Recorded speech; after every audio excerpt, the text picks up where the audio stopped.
이 시간에는 이제 우리 296페이지에 가서요. 경비 등 송금 명세서에 대해서 설명을 보고 실습을 한번 해보도록 하겠습니다.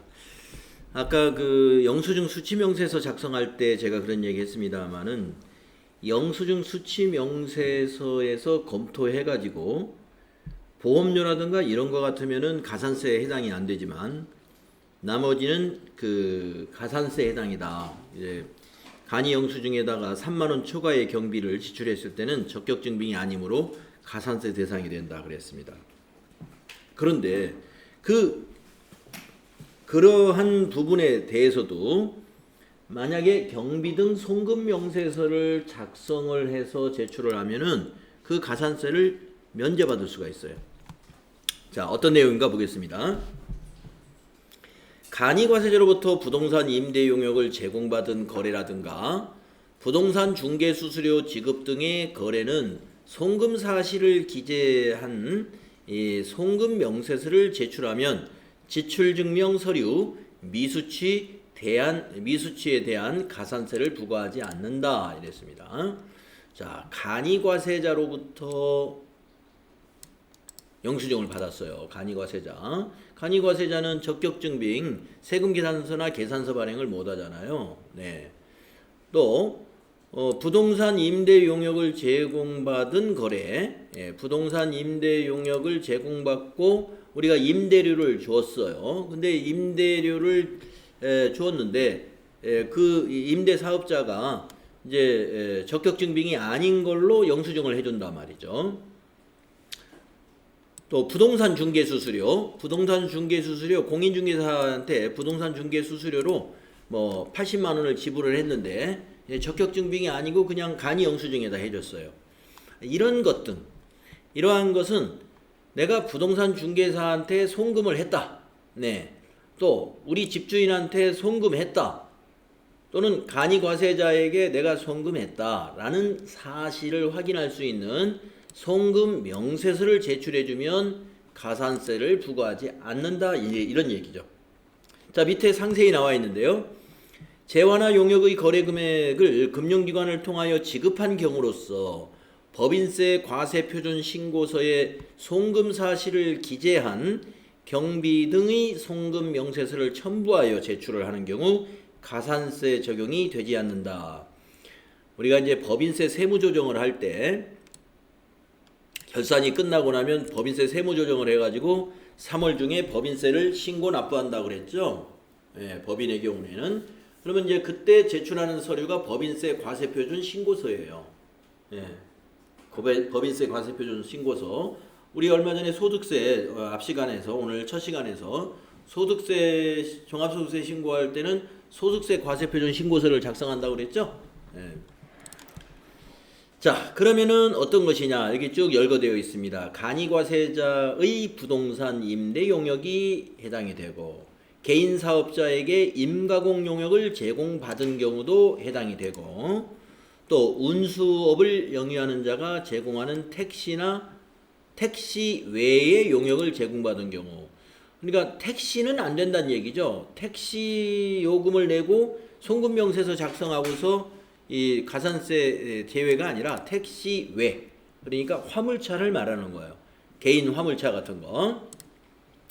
그 다음에 재활용품 폐자원의 경우, 또 항공법에 의한 상업서류 송달 용역을 제공하는 경우, 또 부동산 중개업법에 의한 중개업자에게 수수료를 지급하는 경우, 복권 판매 수수료의 경우,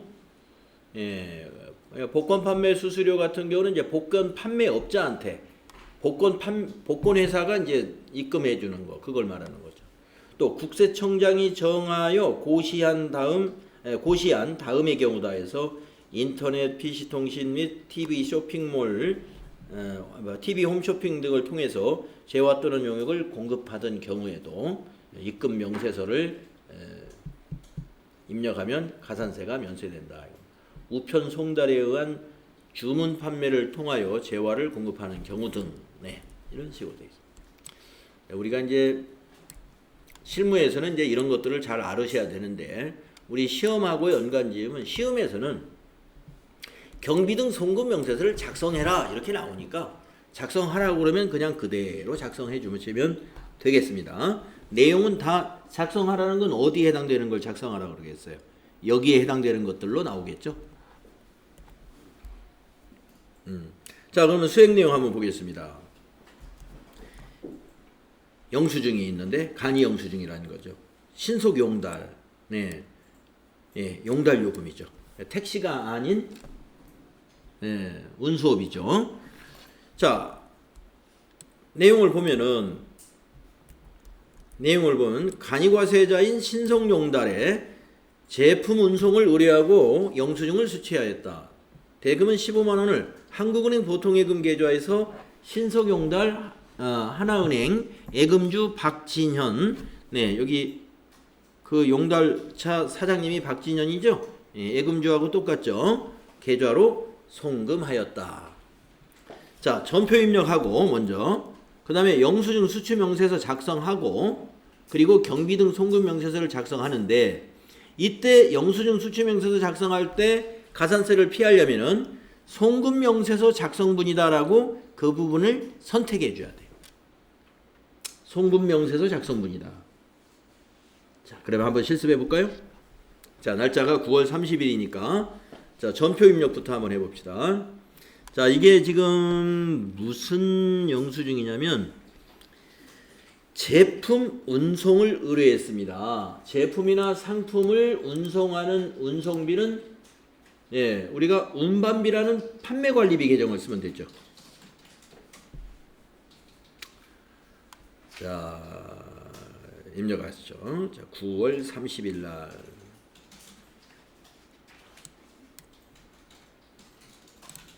9월 30일 날 차변의 운반비 824번이에요. 뭐 거래처는 굳이 쓸 필요는 없는데 여기다 신속용달 안 써도 상관없어요. 적용은 제품 운반비죠. 차변에 15만 원.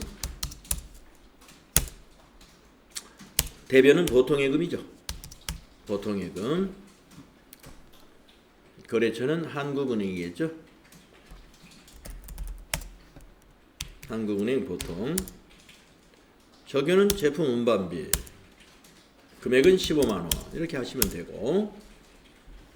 그리고 나서 전체 메뉴에 가서 먼저 영수증 수취명세서 작성합니다. 자, 2019년 9월 30일 네, 신속용달 성명 박진현 사업장 은평구 가좌로 162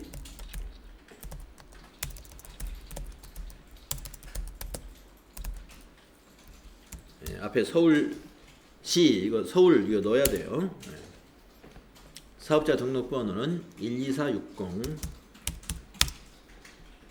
2145 거래금액 15만원 여기 구분에서 몇 번이 있냐면은 33번 송금명세서 제출분 요거 33번 넣어주는 거예요. 송금명세서 제출분입니다. 네, 그래서 계정 코드는 운반비 824번 적용은 제품 운송 네. 이렇게 하고 영수증 수취명세서 1번으로 제대로 갔는가 딱 보세요. 그러면 이 15만원은 여기로 집계되죠.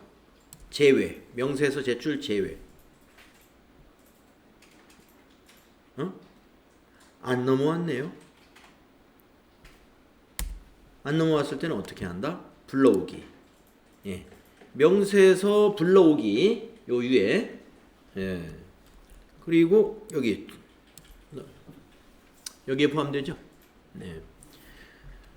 자, 명세서 불러오기에서 반영되는 거 확인하시고요. 자동으로 넘어오는 경우도 있고 넘어오지 않는 경우도 있더라고요. 여기 명세서 불러오기 한번 눌러주시고 이걸 닫아주세요. 그리고 저장하겠습니까? 예 하시라 이거. 그리고 한 가지 더 해야 되죠. 수행 3번. 자, 전체 메뉴 가가지고 경비등 송금 명세서. 네, 거래일자 2019-0930. 법인명, 예, 신소경달. 성명, 박진현. 사업자, 예, 12460, 2145.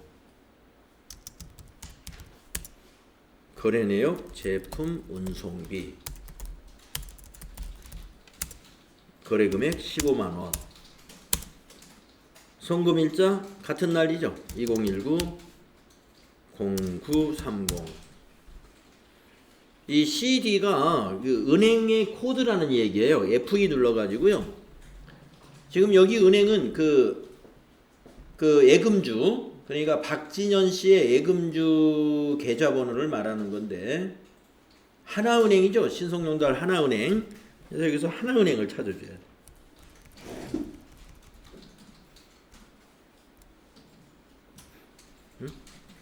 빠른 이동을 할까요?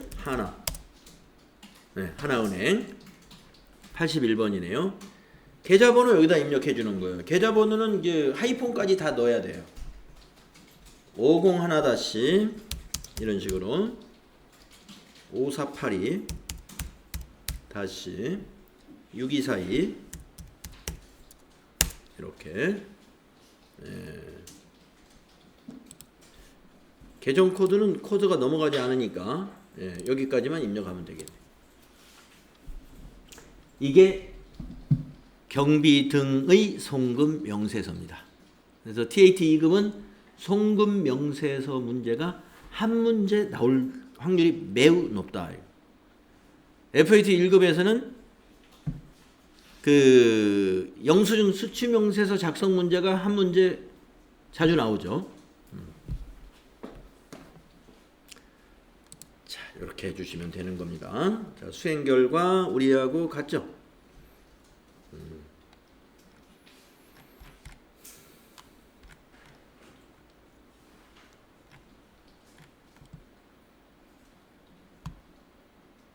송금명세서 닫으면서 저장을 해 주십시오. 송금명세서도 저장을 해줘야 되니까 닫으면 저장할까요? 예 해가지고 저장되었습니다. 저장을 꼭 해주셔야 돼요. 네.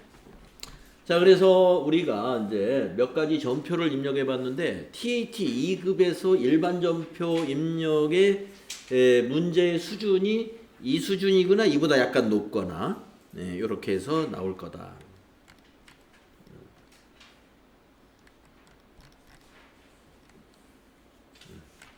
다음은 이제 자금 관리와 관련된 거 연습을 해볼까요? 이 자금 관리도 일반 점표 입력 문제로 나오죠. 예. 자금 관리 다음에 이제 법인 카드 관련된 거, 네, 예금과 예적금과 관련된 거 이런 것들인데,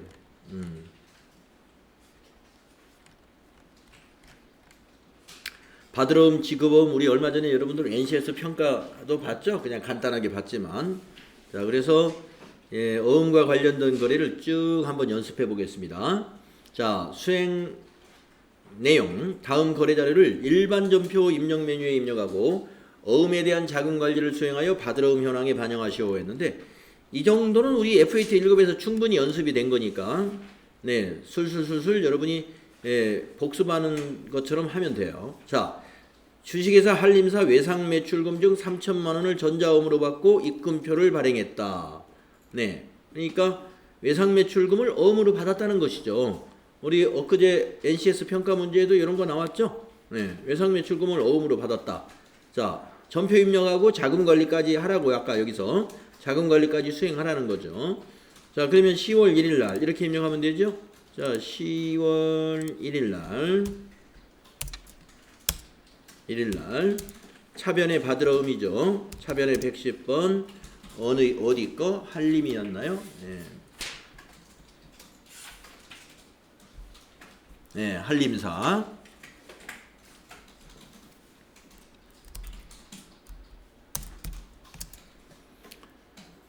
네, 저교는 나중에 자금 관리하면 이게 자동으로 바뀌니까.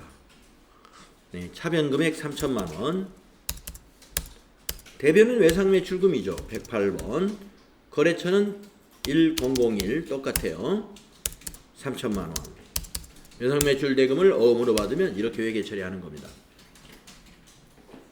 자, 그런데 이제 자금 관리까지 해야 되니까 여러분 받으러 음줄을 이렇게 클릭해 준 다음에 F3을 누르죠. 밑에서 보관이다. 보관.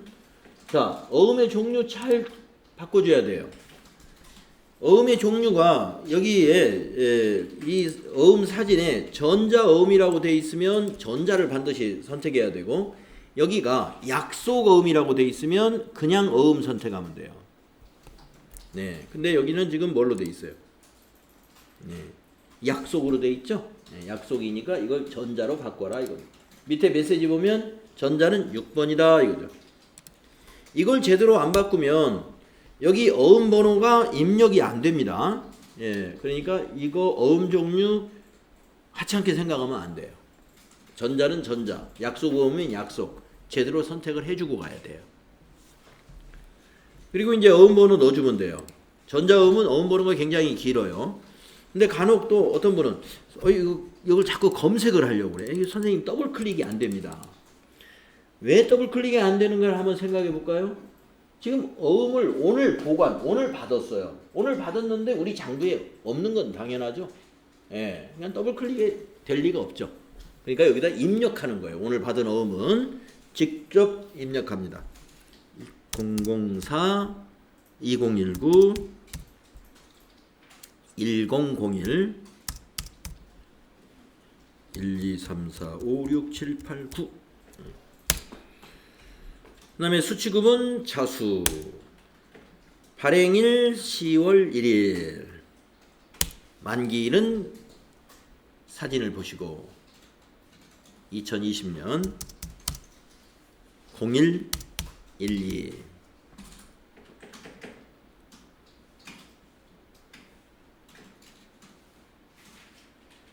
지급은행 FE,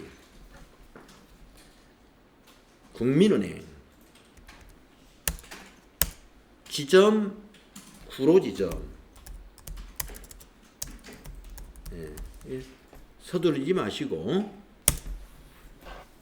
엔터 해서 마무리해 주시면 된다. 자, 이 문제는 여기까지 해야 되고요. 사실 실제 시험에서는 이렇게 그 문제 출제가 이렇게 간단하게 설명을 해주고 사진만 넣어주지 않고 실제 시험에서는 굉장히 친절하게 나오죠. 밑에 자료 설명해가지고 길게 설명하고 평가 문제 1, 2 해가지고 뭐 전표를 입력하시오, 자금 관리를 수행하시오 이렇게 나옵니다. 그렇게 시험에서는 그렇게 나오고, 지금은 이제 우리가 뭐 이렇게 약식으로 이렇게 나옵니다만은 실제 시험에서는 더 자세히 나와. 다음에 2번 만기. 하나기업 주식회사에서 제품 판매 대금으로 받아 보관 중인 전자어음 3,800만 원이 만기일이 되어서 은행에 제시한 결과 당사 국민은행 당좌예금 계좌로 만기일에 입금되었다. 만기일은 10월 5일이다. 10월 5일로 만기 당좌예금 차변, 받으러 음 대변 하면 되죠. 예. 당좌예금으로 입금됐다 그러니까 당좌예금 차변, 받으러 음은 대변. 자, 10월 5일 거 입력하겠습니다. 차변에 당좌예금 무슨 은행이냐 하면은 국민은행 당좌. 금액은 자, 이제 뭐 저교를 실무에서는 다 당좌 추심이라는 저교를 이렇게 쓰겠습니다만은 우리 시험에서는 저교는 이런 부분은 채점은 안 합니다. 그러니까 시험 볼 때는 이거 적요 고르지 말고 그냥 지나가세요. 자, 차변의 금액을 입력합니다. 얼마냐? 3,800만 원. 대변이 받으러 어느 회사 거죠? 하나기업.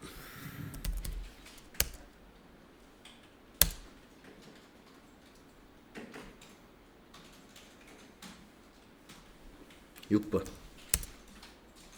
3,800만 원. 이렇게 하고 그냥 끝내버리면 안 되죠. 받으러 온 줄 클릭하고 F3 눌러서 여기 어음 상태가 이게 할인이 아니라 만기니까 이거 4번으로 어음 상태를 고쳐주시고, 이거는 만기라는 것은 우리 장부에 있는 어음이겠죠. 그래서 받으러 어음을 이때는 더블 클릭하면 이렇게 나온다 이겁니다. 예.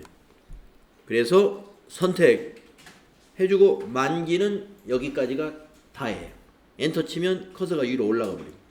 예. 만기시 자금 관리가 제일 간단하죠. 어음만 선택해주면 끝나는 거예요.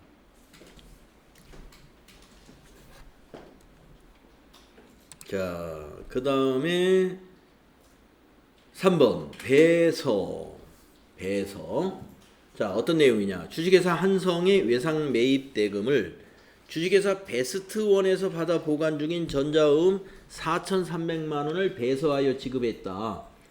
만기일이 2019년 11월 30일짜리 어음이다 이런 얘기예요.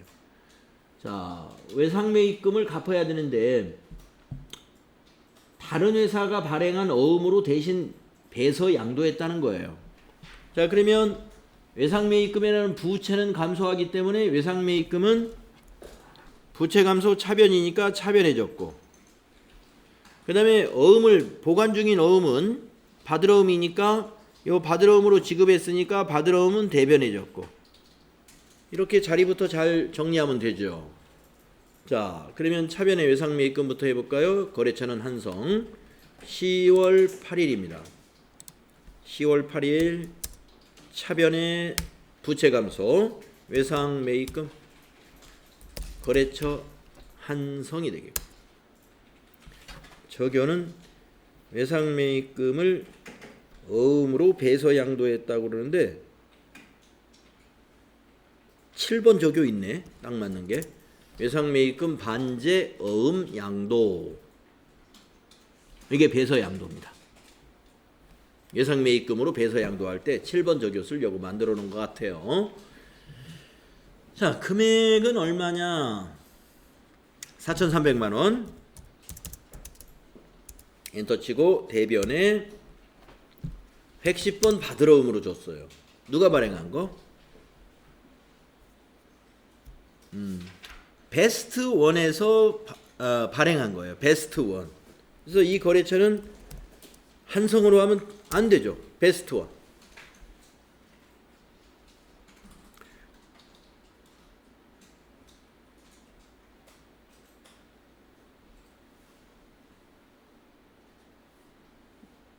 (4번) 적요네요. 4번 적요. 외상 매입금 배서 양도 결제 4,300만 원. 이렇게 하시면 된다.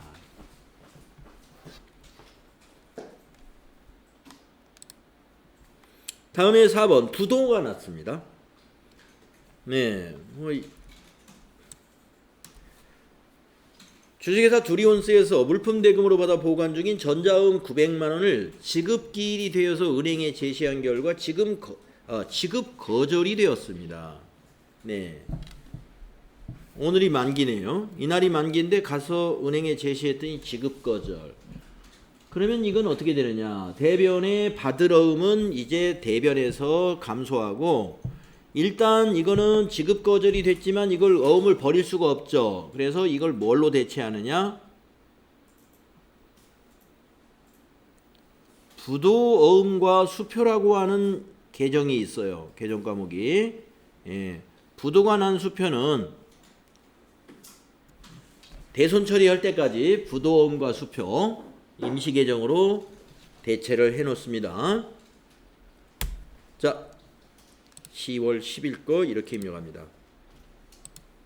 10월 10일 날 차변의 부도어음과 수표.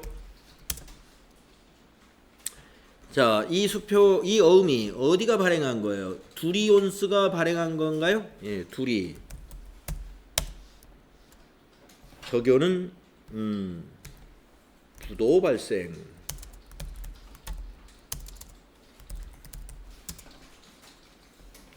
금액은 900만 원이네요. 대변에 받으러움 110번. 받으러움이 감소해야 되죠. 거래처는 똑같은 거래처죠. 1005번 두리온스.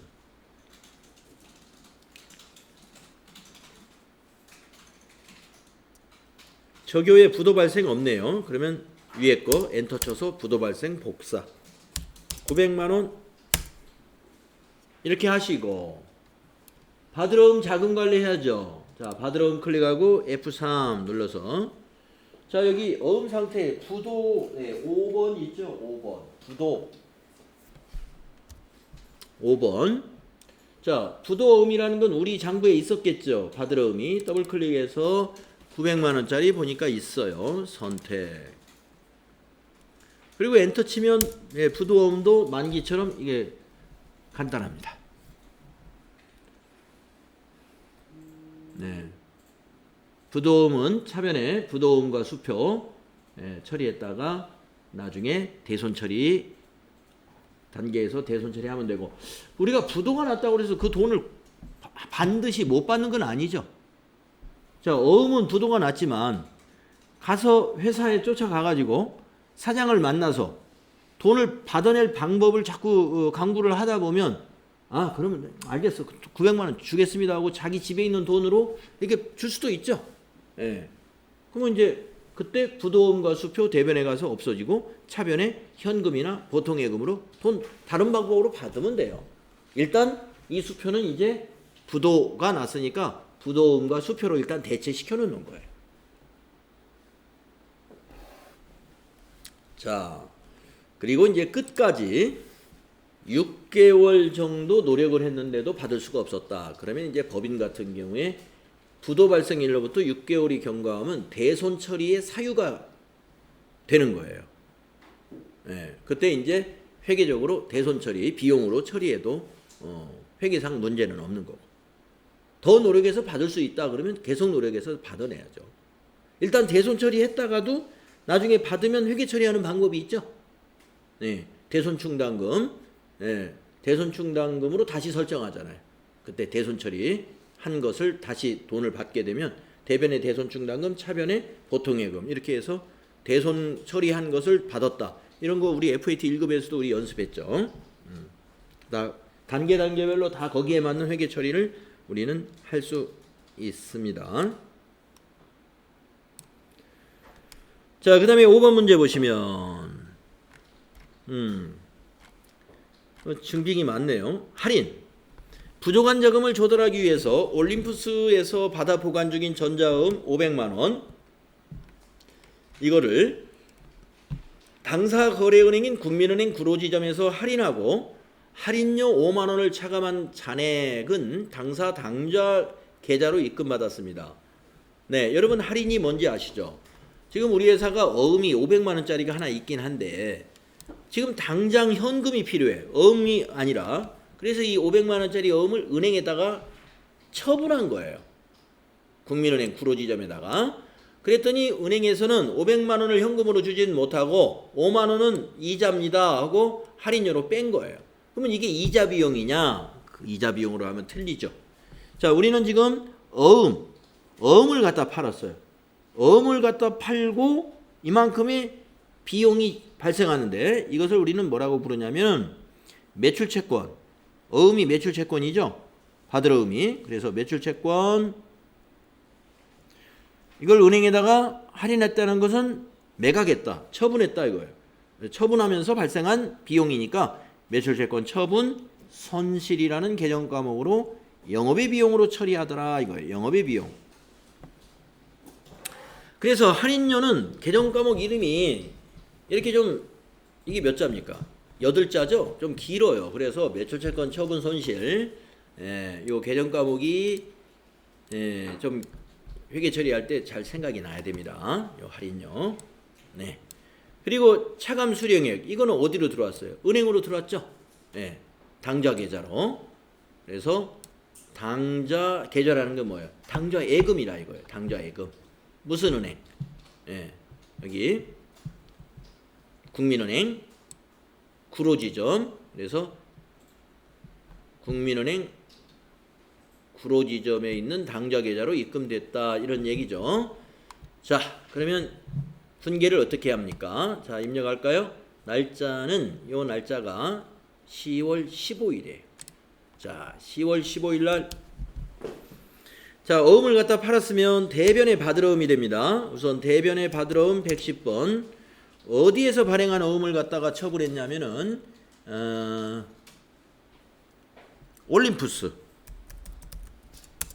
올림푸스. 자, 저교는 어음을 할인했습니다. 할인했어요. 어음 할인액 당좌 A. 뭐 5번 저거. 얼마짜리 어음입니까? 500만 원짜리죠. 500만 원짜리. 자, 엔터 치고 차변에 비용이 발생합니다. 뭐 매출채권 처분 손실. 매출채권 처분 손실. 할인료가 매출채권 처분 손실이에요. 936번 영업의 비용입니다. 자, 거래처 그냥 지나가시고 저교에는 어음 할인료라고 하면 되겠죠. 어음 할인료 5만원. 그리고 이제 차변에 당좌 계좌로 입금됐다. 말은 당좌 예금으로 입금됐다 이 말이에요. 당좌 예금. 무슨 은행이겠어요? 국민은행에다가 지금 추심한 거죠. 그러니까 국민은행 당좌 거래처 있죠. 국민은행 당좌. 저교에서는 할인한 거죠. 그래서 없네요. 그러면 여기다 직접 타자할까요? 네. 어음 할인.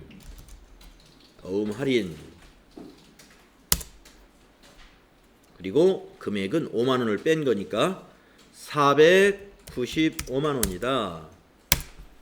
네, 이렇게 하시면 되겠습니다. 이렇게 하시면 되겠고요. 수행 결과는 이제 우리가 입력한 결과하고 아마 똑같이 저기 안 했구나. 자금 관리 마지막이야. 자, 받으러움 자금 관리 해줘야죠. 네, 받으러움 클릭하고 나서 F3 그래가지고 어음 상태를 할인 그대로 두시고 어음 번호에서 더블 클릭하셔가지고 500만 원짜리 선택. 그리고 엔터 친 다음에 이건 좀 할 일이 있어요. 할인기관. 할인기관에서 F2 눌러가지고 국민은행 선택해줘야 돼요. 국민은행 당좌. 지점에 가서는 엔터 쳐가지고 지점이 여기 나오나? 구로지점이네요. 네, 구로지점. 네, 구로지점. 엔터하면 할인율로 넘어가는데 우리 시험에서 할인율 입력은 생략하라고 항상 나오니까 입력하지 마세요. 엔터하고 끝내면 되겠습니다. 자, 우리 이거 지금 했던 그 어음 관련 거래는 우리 FAT 1급에서 네, 연습이 되었던 문제죠. 그래서 우리가 복습을 한번 했다 이겁니다. 그래서 다음 시간에는 지급어음 관리부터 우리가 정리하면 될 것 같고요. 자, 잠깐 동안 여러분들 뭐 내일 시험 내일이 그 회계 정보 시스템에 관한 시험을 본다 그랬는데 이렇게 나와요. 이렇게. 자, 그러니까 뭘 평가하느냐? 네. 마스터 관련되는 거예요. 마스터 관련되는 거. 그러니까 개정 과목 뭐 고쳐라. 네. 아니면 뭐 전기분 재무상태표에 뭐가 틀렸으니까 고쳐라. 이런 문제. 아주 쉬운 거예요. 네. 또 프로그램 운영하기에 관한 거니까 네. 프로그램 운영하는 거 뭐 장부 무슨 장부에서 뭘 조회해서 맞는 걸 한번 찾아봐라. 너무 쉽습니다. 예. 너무 쉬워요. 그다음에 이제 네. 그다음에 이제 그때도 얘기했지만 뭐 손익계산서, 재무상태표 이런 거 보고서 예, 무슨 비율 계산하라 이거예요. 뭐 영업이익률이라든가 또는 뭐 당좌 비율이라든가 무슨 부채 비율이라든가 이런 거 계산하라. 근데 공식을 다 알려줘요. 그러니까 조회해가지고 그걸 계산기를 잘 두들겨야 돼. 그런데 자기가 계산기 제대로 두들겼는지 안 두들겼는지 제가 확인해야 되겠죠. 그래서 자기 거 손익계산서, 자기 거 재무상태표 인쇄해서 제출해라. 제가 그렇게 해놨어요. 거기 있는 숫자를 계산했을 때 그 값이 나오는지 봐야 되니까. 예. 그리고 이제 화면 저장이라는 말이 있어요. 화면 저장해라. 여러분이 뭐 예를 들어서 개정 과목을 뭐를 고쳤어. 그게 진짜 화면에 제대로 화면에 기입했는가 이걸 확인하기 위해서 여러분 그거 화면 저장해라는 것은요. 이 프로그램을 쓰세요. 자 여기 누르셔가지고 여러분 이 프로그램 써보셨나요? 화면 캡처 도구 요거 예, 윈도우에서 이거 굉장히 유명한 보조 프로그램인데 여기 새로 만들기 눌러가지고 화면을 이렇게 캡처하시는데 자 그러니까 이 프로그램을 캡처할 때 지금 이 화면이 시험에 나왔어. 근데 이걸 화면을 저장하라고 그래. 그러면 회사 이름이 나와야 돼요. 저 위에 주식회사 재무전자. 여러분 시험 볼 때는 여기 주식회사 자기 이름이잖아요. 그러니까 자기 이름이 나와야 되니까 화면 캡처 내일 하실 때는요. 자 볼게요. 새로 만들기에서 캡처하는데 이 화면이 아니고 이제 이 화면을 만약에 캡처해서 제출해라 그랬으면 자 이거 실행해 가지고 새로 만들기 해 가지고 저 위로 올라가서 여기 회사 이름 나오도록 예. 그리고 예를 들어서 여기까지 다 봐야 되는데 중간에 딱 끊어버리면 이 끝에는 안 보인단 말이에요. 그래서 그 시험에서 평가하고자 하는 내용이 다 보이도록 화면 전체를 저장하시는 거. 예, 만약에 차변에 뭐가 들고 대변에 뭐가 들었는지 봐야 돼. 근데 안 보여. 예? 지금 이거는 보이는 겁니다. 왜냐면 여기 밑에 요거 스크롤 놀리면 보이죠? 대변 금액. 이게 이렇게 잘려가지고 보고자 하는 게 안 보이면 그 문제는 틀린 걸로 할 수밖에 없어요. 여러분이 분명히 입력은 했는데 캡처가 평가할 내용이 다 안 보여. 저장을 하긴 했는데 그러면 어쩔 수 없이 시험이니까 그거는 틀렸다고 할 수밖에 없으니까요. 내일 화면 저장하세요 하면 여러분은 무조건 이렇게 생각하시면 돼. 여기 지금 보이는 화면. 그러니까 이 프로그램을 최대로 키워놓고 쓰세요. 네, 내일 하실 때 이렇게 해놓고 쓰시는 분은 잘못하면 전표에 다 반영을 이 프로그램에는 반영을 했는데 여러분이 또 채점 결과가 틀렸다고 나올 수가 있어요. 왜냐? 이게 지금 안 보이죠, 이 옆에가. 그래서 내일 작업하실 때는 이걸 이렇게 확대시키세요. 화면을 전체로 해놓고 이걸 화면 저장할 때 저기 저 위에 회사명부터 이게 전부가 다 잡히도록 이 부분을 전부 저장해라 하는 거. 그것만 좀 주의하시면 돼요. 그래가지고 이제 이게 화면 캡처는 JPG로 저장이 되거든요. 그래서 옛날에 했던 식으로 컴퓨터 어디에다가 홀더를 만들어서 JPG 파일로 이렇게 담아놨다가 업로드 하시면 되죠. 내일은 그 문제가 아주 쉽기 때문에 30분이면 시험이 끝납니다. 내일 보는 것은. 자, 오늘 여기까지 하겠습니다. 수고했습니다.